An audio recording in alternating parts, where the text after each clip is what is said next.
नमस्कार दोस्तों, एक बार पुनः आप सभी का हार्दिक स्वागत है आप सभी के अपने YouTube channel being a best teacher पे। दोस्तों, आज की इस क्लास में हम बीएड फर्स्ट ईयर के लिए मोस्ट इम्पॉर्टेंट क्वेश्चंस करेंगे। ये MDU, CRSU, IGU, D crust और जीजेयू, इन पांचों यूनिवर्सिटीज़ के लिए सेम सीरीज़ रहेगी। क्यों रहेगी वो ऑलरेडी मैंने पहले वाली क्लासेस में भी बताया है कि इन सभी की भाई फाउंडेशन यूनिवर्सिटी एमडीयू ही है, सबका सिलेबस सेम है। जो क्वेश्चंस प्रीवियस ईयर में एमडीयू में पूछे गए हैं वो ही एक दूसरी यूनिवर्सिटीज़ में पूछे जाते हैं। तो ये गारंटीड क्वेश्चन रहेंगे आपके अपकमिंग एग्जाम के लिए फॉर ऑल दीज 5 यूनिवर्सिटीज़। इसके अलावा गुरुग्राम यूनिवर्सिटी भी है भाई, जिसका सिलेबस सेम है, पर हम इसको साथ में कवर नहीं करते क्योंकि एमडीयू जैसा पैटर्न है, एमडीयू का पैटर्न है भाई प्रीवियस ईयर में क्वेश्चन पूछने का, सीआरएसयू का है, वैसा पैटर्न गुरुग्राम यूनिवर्सिटी का नहीं है, तो उसकी सीरीज हम अलग से रन करते हैं। पर ये पांचों यूनिवर्सिटीज डिट्टो सेम पैटर्न इनका है, तो कंबाइंड सीरीज इनकी रहती है। गारंटीड क्वेश्चन रहेंगे आपके अपकमिंग एग्जाम के लिए। जिन स्टूडेंट्स को क्वेश्चंस का पीडीएफ चाहिए, तो क्वेश्चंस पीडीएफ जो है ये फ्री ऑफ कॉस्ट आप डाउनलोड कर सकते हैं हमारी मोबाइल ऐप या हमारे टेलीग्राम हैंडल से। और जिनको आंसर्स का पीडीएफ चाहिए तो ये एक पेड पीडीएफ रहता है which will cost you 125 rupees पर सब्जेक्ट। इंग्लिश और हिंदी दोनों मीडियम्स में अवेलेबल है, अलग अलग पीडीएफ और अलग अलग लिंक है, तो आप अपने मीडियम में ले सकते हैं। बाकी कोई क्वेरी है तो आप व्हाट्सएप से भी जुड़कर हमसे पूछ सकते हैं। साथ में ये क्रैश कोर्स है जिसमें 3 कॉमन सब्जेक्ट्स और 2 पेडागोजी सब्जेक्ट्स इंक्लूडेड रहते हैं। सभी वही टॉपिक्स आपको कराए जाएंगे जो गारंटीड टॉपिक्स एग्जाम में आएंगे, तो आप इस क्रैश कोर्स के साथ जुड़ सकते हैं। कई बार स्टूडेंट्स पूछते हैं मैम 2 पेडागोजी सब्जेक्ट आपने लिखा है तो कौन से 2 होंगे, तो मैं बता दूं हमने तो सारे डाले हैं, आपके काम के 2 ही होंगे। ठीक है, अलग अलग फोल्डर्स आपको देखने को मिल जाएंगे। सिर्फ 999 रुपये का बैच रहेगा और आसानी से इजी लैंग्वेज में अगर आप सीखना चाहते हैं तो मैं आपसे रिक्वेस्ट करूँगी, ट्राई दिस। आपको इतना मज़ा आएगा लर्निंग में और चीज़ें इतनी आसान हो जाएंगी, 1 या 2 दिन में भी आप अपना पूरा कोर्स कवर कर सकते हो। ठीक है, चलो पहला फर्स्ट क्वेश्चन है, describe the policies acts provisions related to education. शिक्षा से संबंधित नीतियों, अधिनियमों और प्रावधानों का वर्णन करें। दूसरा है, discuss about the concurrent status of education in brief. शिक्षा में जो अभी फिलहाल की स्थिति है उसके बारे में आपको बताना है। फिर है, examine about the education of socially disadvantage segment and marginalised groups. काफ़ी इंपॉर्टेंट क्वेश्चन है, प्रीवियस ईयर में बहुत बार पूछा गया है। सामाजिक रूप से वंचित वर्गों की शिक्षा के बारे में आलोचनात्मक परीक्षण करें और हाशिए पर पड़े जो समूह हैं उनके बारे में भी करने को आ सकता है कि इनका भाई एग्जामाइन करो कि इनकी एजुकेशन किस प्रकार की है। फिर एक क्वेश्चन, मतलब इस सब्जेक्ट का फेवरेट क्वेश्चन है, किसी किसी सब्जेक्ट के ना कुछ टॉपिक्स जान होते हैं, तो इस सब्जेक्ट की जान ये टॉपिक है, 1986 की नेशनल एजुकेशन पॉलिसी।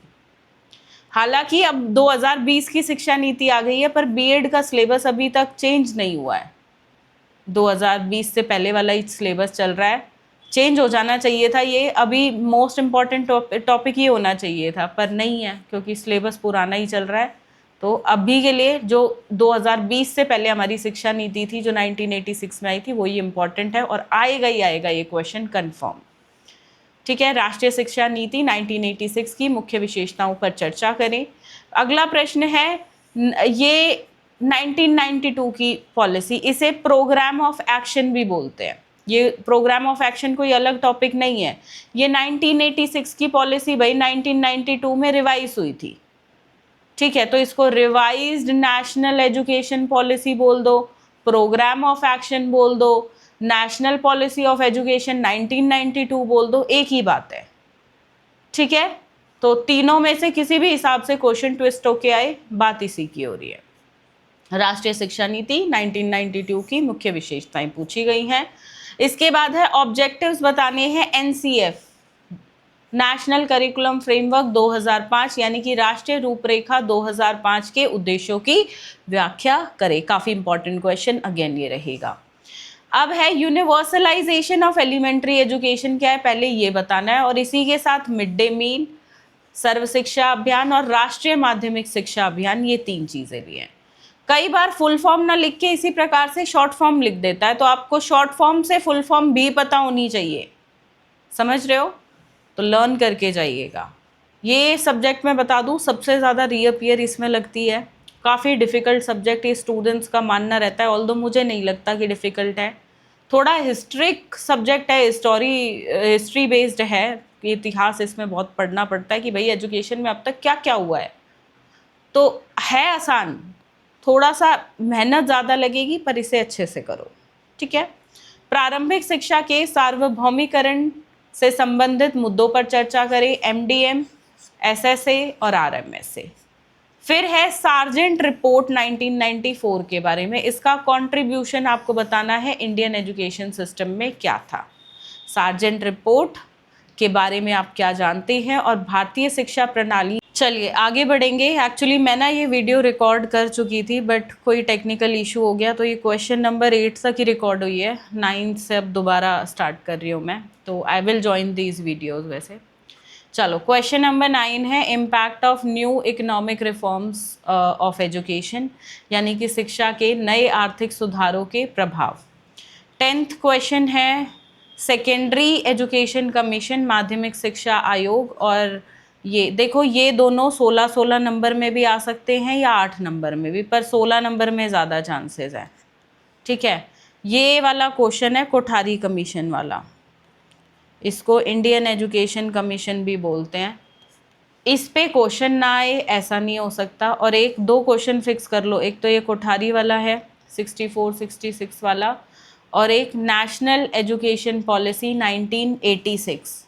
ये 2 क्वेश्चन आएंगे ही आएंगे, 16 नंबर के अपने 2 क्वेश्चन यहाँ से आप फिक्स कर सकते हो, ठीक है।